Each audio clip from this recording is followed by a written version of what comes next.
The need for creative self-help comes from a textbook's need for development.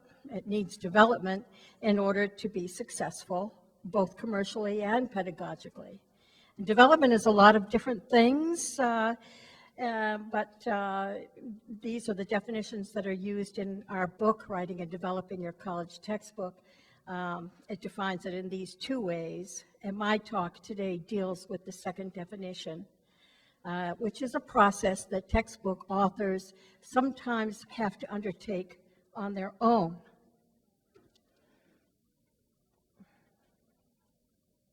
To bring the manuscript to market level and prepare it for production. So in market level is just publisher speak for a product that's appropriate for its audience and it's competitive with other products for the same course. And these are the four most important considerations in achieving market level: the table of contents, the quality of the writing, the apparatus and pedagogy, and the designs for delivery. Excellence in those four areas also constitutes the common denominator for all successful textbooks. For introductory undergraduate courses in the core college curriculum, a publisher manages all these things for you through the services of its editors, reviewers, and marketing managers. But there are circumstances in which you may not have the benefit of all these services. And so the need for creative self-help can arise from these situations. You can be outsourced, and outsourced editors can be very good, but they typically don't communicate directly with you very often, and you cannot assume that they have content knowledge or even interest in your field. In-house editors also can be very good, but not always. And when they leave the company, their assigned products are orphaned, often indefinitely. If you had a previous edition that did not do as well as expected, your publisher may choose to reduce its investment or to withhold investment in development. Your projection of sales may be too small because of other directly competing products that already have most of the market share. And this is especially true for first editions, which often require massive investments in development.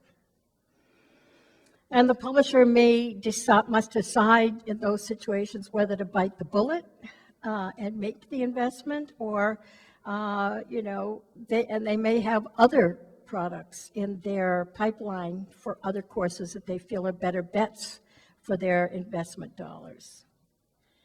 There's also the challenge of internal competition, which happens when the publisher has more than one textbook for a given course. The development dollars may be allocated to the other product.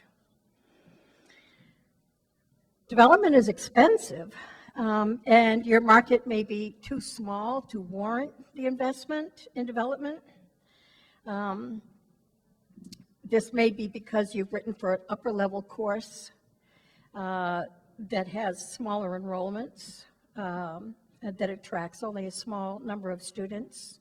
Or it may be for a course that only attracts small enrollments. This reduces the publisher's revenues through sales. And then again, the publisher may have decided not to publish in your field going forward, and therefore is less motivated to invest in development. It may be refocusing its lists, and I've seen this happen in a couple of companies that I've worked with. And of course, if you don't have a publisher or are self-publishing, you'll need to do development on your own. And these are the reasons that caused me to write the first edition of the book, Writing and Developing Your College Textbook, some years ago now. I felt that the authors needed to be proactive and independent in their ability to develop a successful textbook, given these circumstances, and even in the best of circumstances, it's still a good idea to have as much creative control over your product as you can have. So undertaking development on your own, it involves having special awareness and appreciation for these content issues. The mission, the story, audience and voice, and so on. These issues are basic, but they're deceptively complex, and they need to be considered usually before you even begin writing a textbook. And if you already have one, then you would need to revisit them before undertaking a revision. What are you trying to do, and why? And what are students going to gain by using your textbook instead of another one? Who are your students? Where are they in their learning, and how are you going to meet them where they are? Who will you be to them? How will you talk to them? How will you ensure that what you have to say will be accessible to them? Will they get it? What will you provide to them to aid them in their learning, and how will you structure and integrate and illustrate your content, and so on. These are all content issues, and each one in turn involves other decisions. I'm just take one of these, for example, just the question of language. In my experience, which now I think is more than 80 textbooks that I've developed, the words that you use in exposition of your subject, your language, and your writing style constitute the single greatest measure of your success as a textbook author. When push comes to shove, that's what it comes down to. As a teacher, you're first and foremost a communicator, and your language should reflect these characteristics. It's audience appropriate, task appropriate, level appropriate, not only readable but comprehensible, unbiased, inoffensive, and engaging. These are the same considerations that you use as a classroom lecturer or instructor, and they apply also to textbook writing. And your writing should exhibit these qualities, which you may remember them. I think probably the last time you heard of them was in your high school English composition class. Remember that? When you had to look at Strunk and White and learned about clarity, concision, coherence, the 3 C's, unity, and emphasis, and so on. But in the context of expository writing for publication, they have real meaning. The greatest enemy of these qualities is a mysterious condition called wordiness. Have you heard of this? I first heard of this in my first in-house job with Houghton Mifflin. I was happily writing boxes and sidebars for history textbooks when a supervisor informed me that I was, wordy. And I was packed off to human resources for retraining. This was a real revelation to me. So there's really nothing mysterious about it. It's just using more words than you need to use in order to be understood.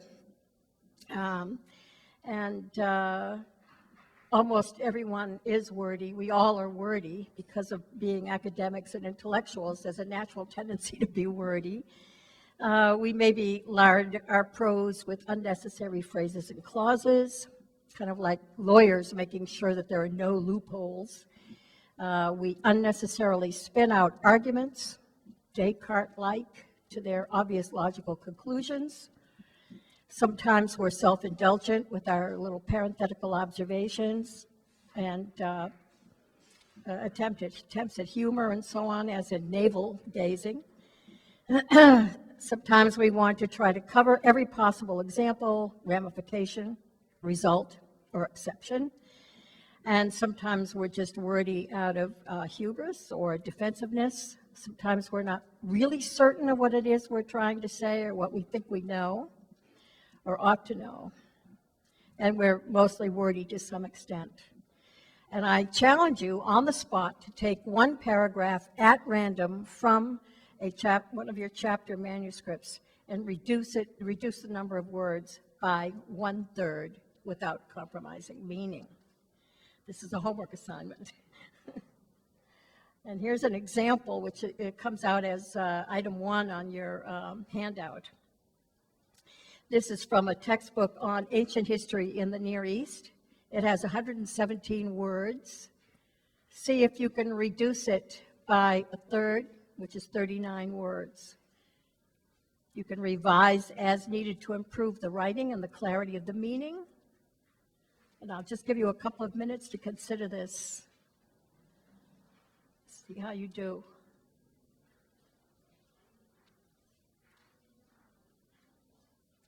Didn't know that there was going to be classwork, did you?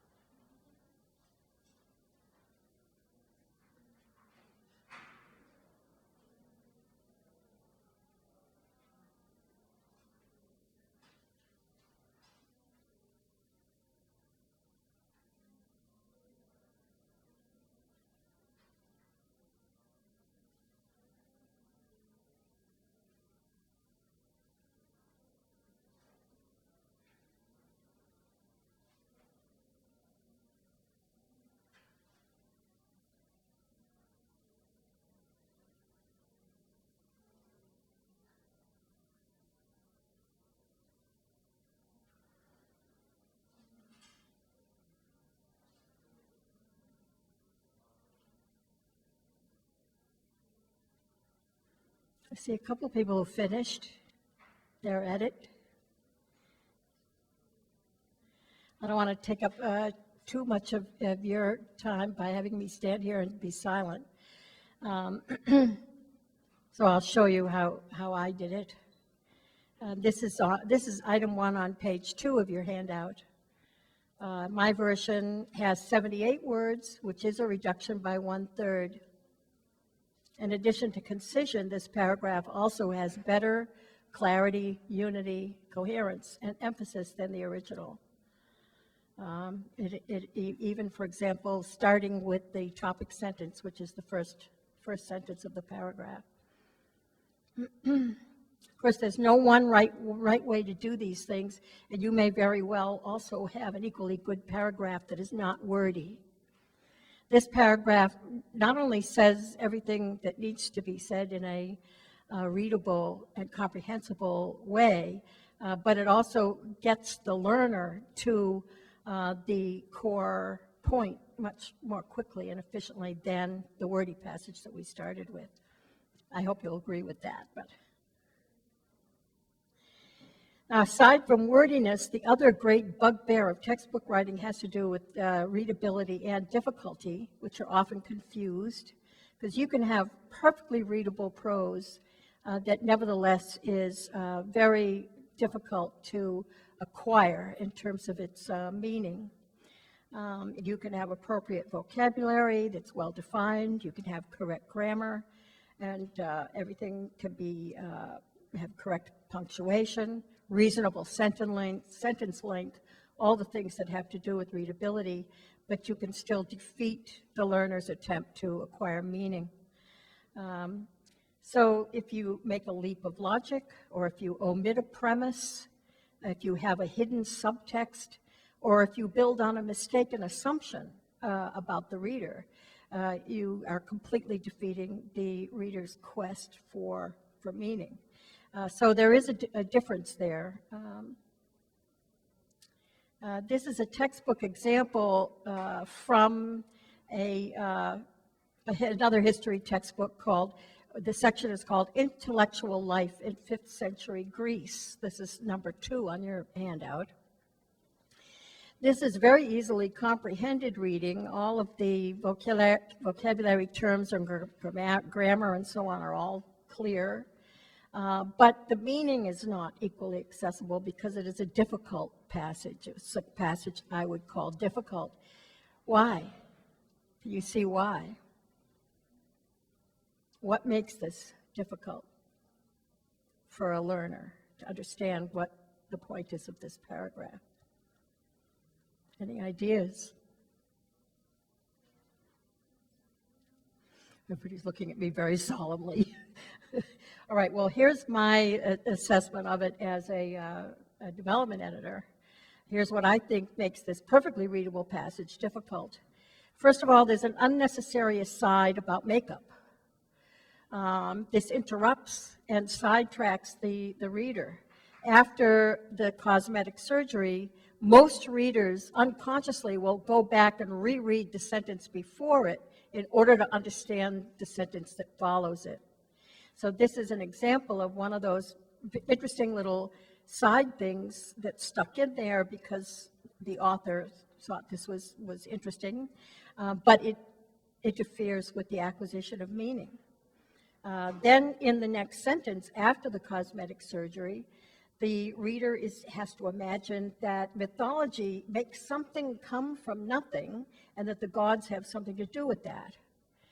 That would be a very good place for a concrete example, which would help the learner to understand the significance of the relationship. Then, right after that, we get a sentence that relates to the 6th century. Well, weren't we talking about intellectual life in 5th century Greece? So are we still talking about Hesiod's day? Was he an Ionian? And who's on first? Then after that, we end up with an abstraction, which is material processes. And unless the next paragraph explains to us what those are and how they relate to how mythology might substitute for a belief in order emerging from chaos, then the reader is really not obtaining any real meaning from this paragraph. Then in blue is all the past perfect verbs, which are meant to show that the passive voice also interferes with meaning acquisition, in addition to slowing down learning, reading, and also contributing to wordiness. So these examples are just examples to suggest that your creative self-help strategies should include mindfulness about these things, such as language and exposition and wordiness and readability and difficulty, that these are things that are part of your reflection. And at the same time, even though we're being very vigilant, we all need an editor. And I think the best thing to do is to ask your students to mark up a draft chapter to identify places where your exposition is not clear. This can be really instructive because if you can persuade them that it's safe for them to do this or have them do it anonymously or something like that, you will be able to engage in a little bit of self-assessment as to how well you do in your exposition and whether or not you are being clear. I certainly learned a lot from that exercise. Now, readability can be very easily measured and corrected. There are scales for this and criteria, protocols for evaluating readability. But the level of difficulty involves all these other things besides. The more prerequisite knowledge the readers need, the more difficult the passage is, the knowledge and skills. The more information, if it's new information and then you're interested in it very quickly, the more difficult the passage is. Writing can make it more difficult. If you misjudge the reading comprehension and critical thinking skills of your students, it can make your passage more difficult. And another biggie is having overly high expectations of the reader for their ability to make the great leaps of logic and applications that seem second nature to you. My youngest granddaughter, Beatrix, is 10 years old now, and she is a whiz at video games of all kinds. And I was prompted by her delight in leveling up. She'd tell me, very excited, call me up and say, no, I leveled up. So I made a little study of difficulty levels in video games, a sort of phenomenological analysis, and these are the criteria that I came up with that improve your success in a video game. Some of these have analogs in textbook writing, and others do not. One of the games I looked at, which no longer exists, had this advice for readers. You do not lose experience when dying on normal difficulty level, so it's recommended that you stay and level up there as long as you can. Before you can advance on to nightmare difficulty, you must defeat Baal at normal difficulty. So I actually double-checked this and found that they no longer are in existence, so that website doesn't work. But I would offer the same advice to textbook authors. Let the readers live long enough to defeat ignorance at normal difficulty before challenging them further. Creative self-help involves developing strategies for planning your book in advance. Whether working alone or with a co-author or an editor, the more decisions you can make before writing even a single word, the better your chances will be of crafting a successful textbook. New authors in particular are surprised to learn this, to realize how much happens before the book is actually produced. I would say it's like 2/3 to 1/3 for the amount of time and effort that would go into a textbook. And our book, Writing and Developing Your College Textbook, offers concrete tools for making all these decisions, including protocols and planning grids and guidelines for how to figure these things out. But these formula, I'm calling them formula for success or whatever, these would all happen before producing manuscript, ideally. It doesn't always happen that way, but that is the best way to have things happen. They are flexible, they could change, but you need to have the basic decisions made in advance, who you're writing for and why, what you're going to tell them, and in what order, and what your learning objectives are, what their learning objectives will be, how your text headings will be developed to directly address each objective, and a full TOC needs to be developed before writing. Then your apparatus and pedagogy, and so on, the other elements. If we take just one of these, consider, for example, apparatus and pedagogy. Apparatus is publisher speak for the basic structure of units and chapters in a book, and they are expected to be uniform throughout and carried out in every chapter. For example, the chapter opener is supposed to relate directly to the chapter closer. Editors often use the word bookends or sandwich to express this relationship. Maybe the closer reiterates or applies or solves some pedagogical element that appeared in the opener. There's some connection there. So which of these elements and pedagogical devices would you use to systematically open each chapter? Some of them are de rigueur in publishing. You'll have to have a chapter outline, and you'll have to have learning objectives, because they are the armature on which the entire enterprise is based.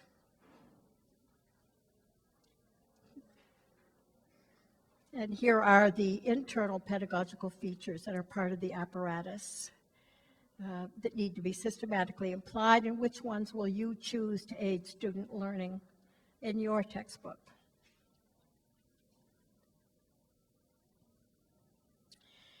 For example, what about your boxes or feature strands? I mean, each one of these could be a whole separate presentation, and I'm just sort of picking and choosing here and there. These are some examples of the kinds of internal or interior feature strands that you could have. They're set off from narrative in sidebars or boxes, usually through the use of design, page design. And you can select and develop effective feature strands through creative self-help strategies.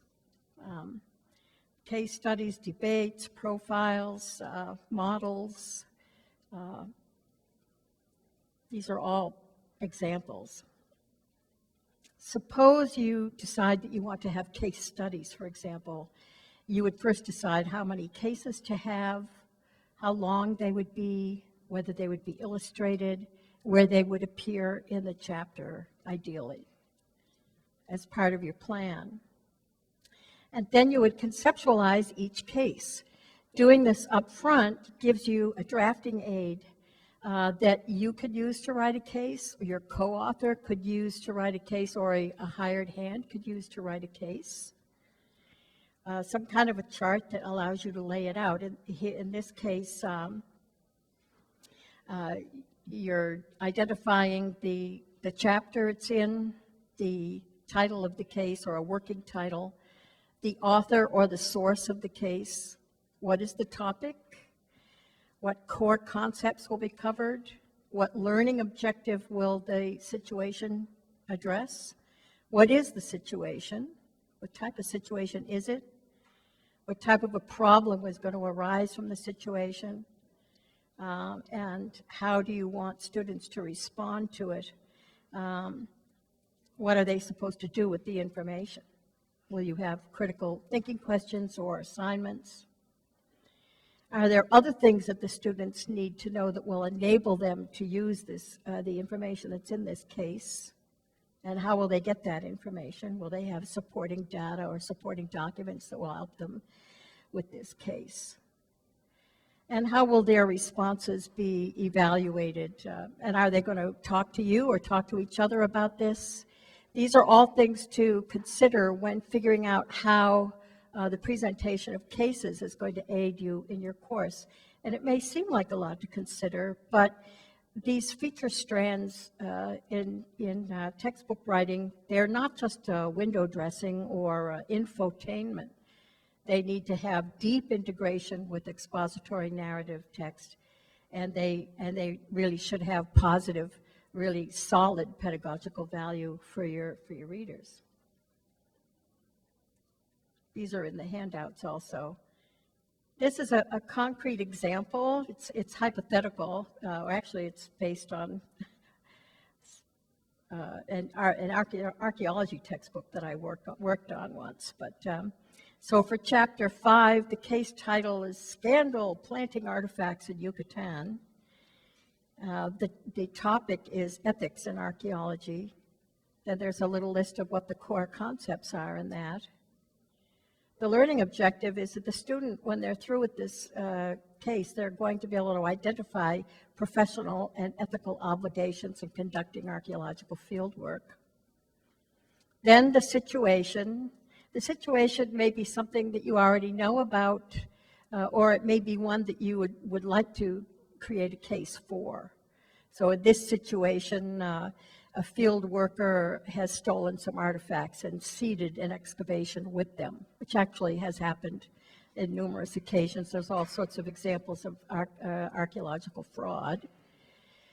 Then you want the student to be able to identify the problems that arise from the situation, and what is the goal of having the students understand that. They're going to find out how this fraud was more than just a crime. It had implications for the site, for the artifact, for the principal researcher on the dig, and for the field of archaeology itself. So they will be able to see all the ramifications, and so on through the other categories. I don't want to read everything there, but this kind of planning does take extra work, but it gives you maximum creative control over your content and allows you to pack in real value. And you can modify or adapt this type of thing for your particular needs, your subject matter, your particular textbook, your particular students. But it is a way of conceptualizing and organizing the planning process for creative self-help. And when you're done with your interior feature strands, like your case studies, then which of these elements and pedagogical devices will you use systematically to end each chapter or to close each chapter? They all have their advantages and applications, and you certainly would have a conclusion or a summary. Preparing textbook content for online delivery is a great challenge for us today. It's fundamentally different from learning from print. Reading a textbook involves none of these things that you get in online learning. because the online delivery is all of these things, multi-everything, multi-this, multi-that, whereas textbook reading is a different type of enterprise. It's a different type of learning. These are the characteristics of online content that need to be built in to your planning, and they're another whole layer of decision-making for your textbook project. Maybe your textbook is only going to be an ebook, converted to an ebook, but very likely you'll also be converting it to an online course at some point. Because this is very definitely the trend. I worked on some of the very first college textbooks that were ever redeveloped as interactive text for electronic delivery. Those were pretty exciting times. There was lots of experimentation, endless rounds of betas over and over and over. You don't get that nowadays, but back in the day, it was a great process to figure out how to deliver this material through electronic means. The strategy then was to mark up pre-existing text. For example, this is a paragraph from a textbook on financial management, and you would go through and mark it up to identify potential links to media assets. Some media could appear on the screen with the paragraph. Sometimes the learner would click on a word and be brought to an internal or an external link for more information. So if you had to do this, how would you mark up this paragraph for that purpose? What would you identify as a potential media asset or link to a media asset? This is on your handout also, if you want to do more classroom exercises.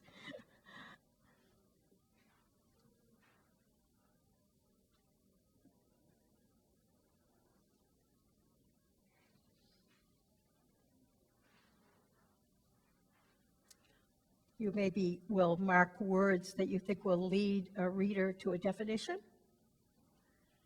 or to a website or to a chart or a diagram or a photograph. This is a fairly standard practice now, but at the time, many years ago now, it really seemed very miraculous to do these things. And this is how I identified the potential media assets for this paragraph at that time. Mutual fund would lead to the glossary definition. Company was a photo montage with the 10 largest mutual fund companies by asset value with their logos in a photo montage. Securities and shareholders were links to the glossary anno. Example linked to two examples. One was a concrete example of proportional shareholder interest in a fund, and the other was a diagram and narrative with a concrete example of the kinds of investments that mutual fund managers make. Then mutual fund managers was a link to a video of a manager explaining mutual fund investment options to a customer, and fund library linked to a website. However, as you can see, if a student actually clicked on all those things, they'd never get through the paragraph. So there's a balance to be made between having too many things to click on can impede learning. This was before the cloud, and there was always the problem of finding enough bandwidth and disk space for all these things. That was how it started. There's still some of that. So, but here's a planner for planning web content by assigning media assets to sections of text and to learning objectives rather than particular words in a narrative. So you would have the table of contents with the learning objectives, and you would identify media assets and the sources of those assets for the main headings of text and the learning objectives, as well as to any chapter opening or chapter closing elements. And this was just, I just threw two A heads, which is the first main heading of text, the second main heading of text, so on. And this is an example of a filled out one. This is also on your handout.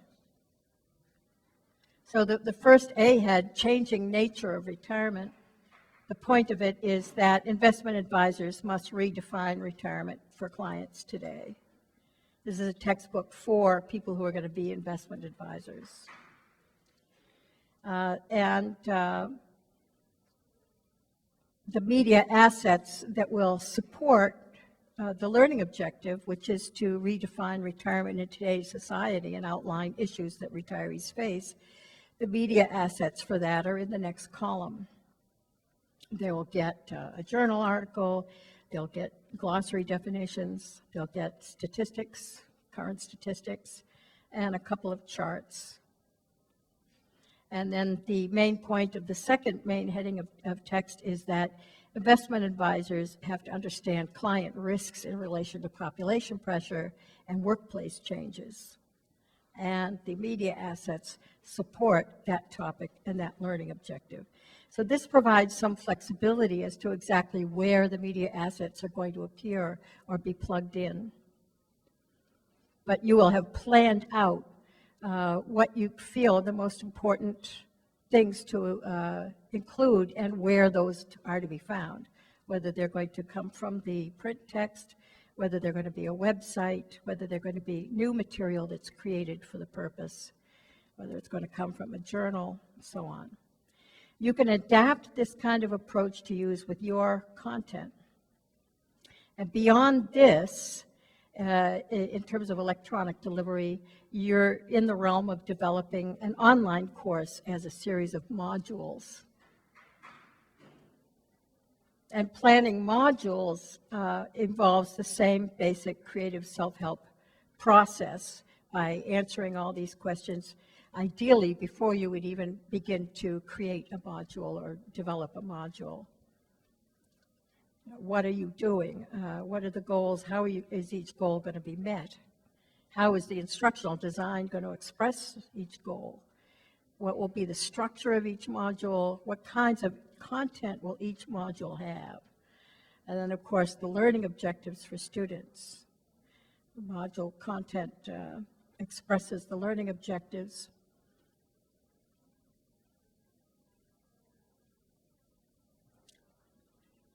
And then how are the students going to meet those objectives?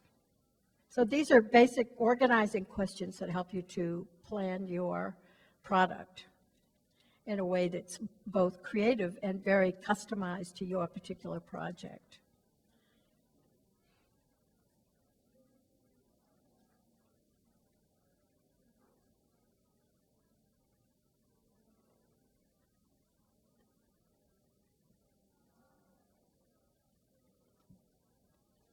Of course, you always have to be concerned about what the outcomes of student learning are going to be and how you're going to measure and evaluate their meeting of the objectives. And how the results can feed back into your own program. So these are some examples of authoring aids that you can set up on your computer as you begin a textbook project. The announcement is to your potential support team, including family, colleagues, department head, and anybody else that could potentially be to assist you or at least know what you're doing. They signal your commitment and communicate your intentions to others who may be helpful to you. These authoring aids that you develop, they can help you organize both your content and your efforts. You can have a folder for each chapter, and it can include the chapter outline, the content narrative, the references, data that you're going to use, relevant articles you want to integrate into it, images you find that you think are relevant, figures and tables you've developed for that chapter, so on. You can track your length requirements, which is very important in publishing, to come out at the right length. You could map out your schedule for due dates and turnaround times. You could get on top of managing the business aspects of your enterprise. So, reiterating what I've heard others presenters say in other presentations before this, as with planning your book in advance, planning your life as an author in advance is important. It gives you self-confidence, it gives you efficient operations, it gives you built-in reality checks, as well as creative control and freedom from worry. So specific protocols and forms and planning charts or grids and suggestions for all of these self-help authoring aids appear in writing and developing your college textbook. And there it is with my co-authors. So it's been a long time since I wrote the first book out of empathy and sometimes pity for the authors I often worked with. But now it's evolved into something else and has a new life with the addition of Sean Wigley and Steve Gillen. It all is to support authors in taking charge of the development of their own product, or having a more knowledgeable approach to the development, even when working with publishers, taking charge of the development of their book for greater success, perfect success. Now, I retired some while ago, and one day I saw a map by Samuel de Champlain of Gloucester Harbor, which is where I live in Gloucester. And he did this map in 1606, and he has a wigwam on my street. So I have gone back to my first love, which was anthropology and archaeology. My degrees are in that subject. And in my retirement life, I am now writing a book on the history of Cape Ann, where Gloucester is, from the last ice age to around 1700. So I'm really no longer in the business, but I'm happy to help if I can, and that's my email address if anybody wants to talk. Thank you. Thank you. So does anyone have any questions?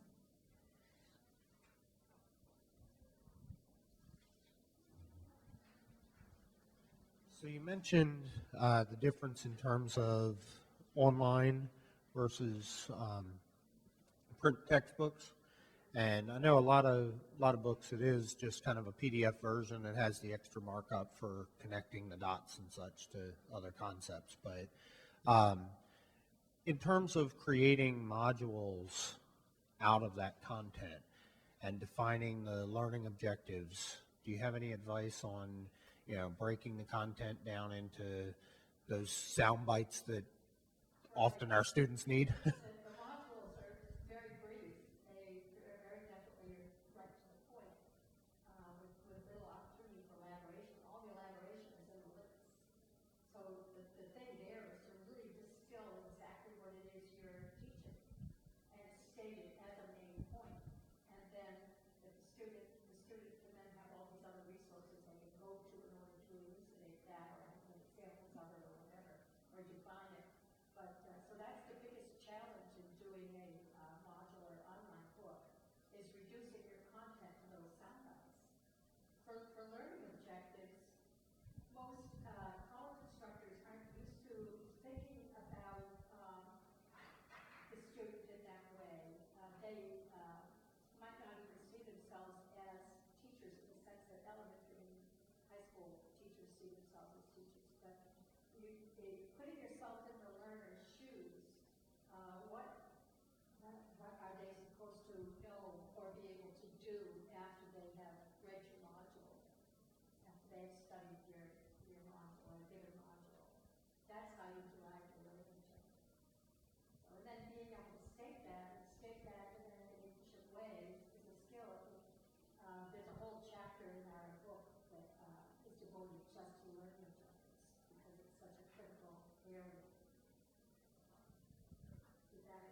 Are there any other questions?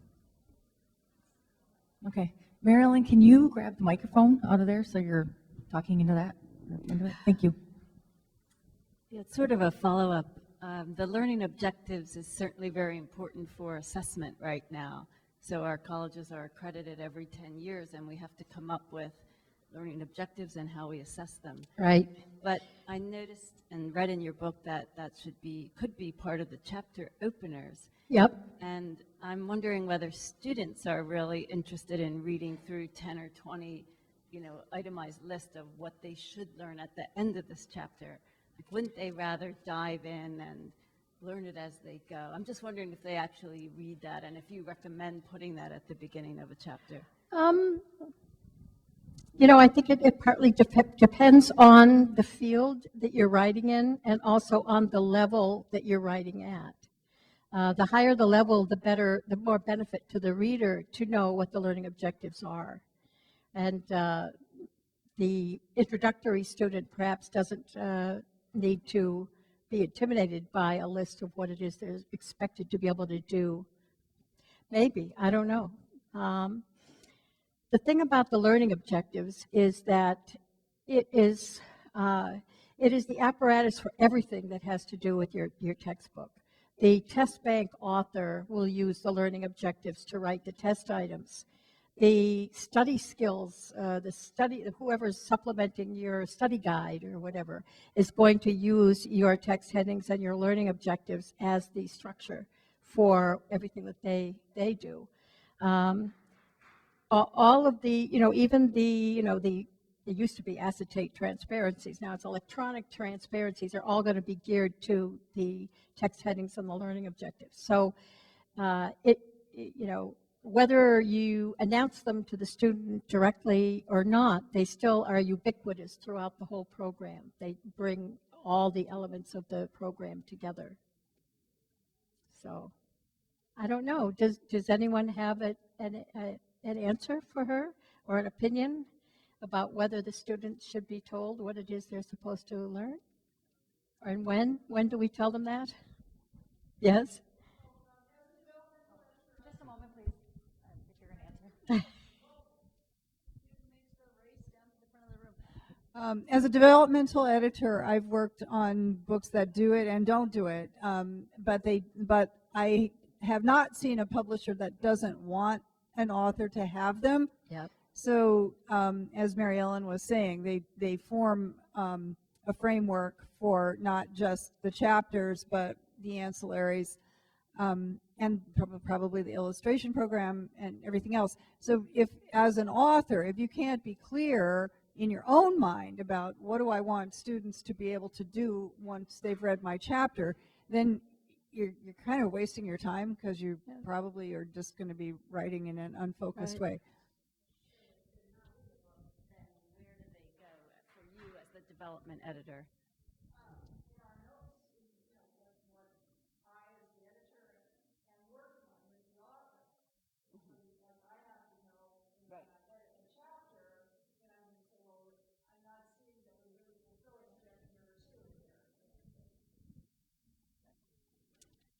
Yeah, the objectives are kind of critical. I think a lot of when we first start, a first-time author, frequently the motivation is that they haven't been able to find a textbook that they like for their course. And so they're going to write one. But it starts out being very self-directed. This is what I want to say to the students. This is what I want to teach them. And it takes a little bit of experience to come around to the other view in which you're taking the learner's side of things and asking, what do they need to know and be able to do? What does the reader expect from this book or this information? Or what is the reader going to do with it? Why should they care? And so on and so forth. So it takes a little bit of experience to go from a completely self-directed enterprise to an enterprise that is really involved with teaching. So, in response to Mary Ellen's question about what other options there might be, I have chapter learning objectives in some of my books, but I have one book, it's very large, it's traditionally used in a 2-semester sequence, And nearly everyone who teaches this 2-semester sequence of anatomy and physiology, no one covers the whole book. No one, not even me when I use that book, because it needs to be adaptable to different programs and so on. So instead of putting the learning objectives there, which the students may not be held responsible for, I put them instead in the online instructors resources where we have a lesson plan for each section of each chapter. So every chapter has learning objectives, and they're aligned with the learning outcomes that are published. Oh, I keep waving my hand in front of the camera there. They're aligned with the learning outcomes that are published by our professional association, so people can match up what we do in the book with what the broader discipline is doing.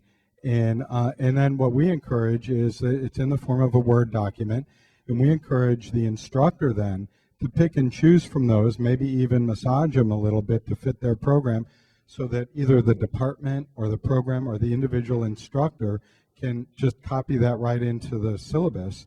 And now the students have that.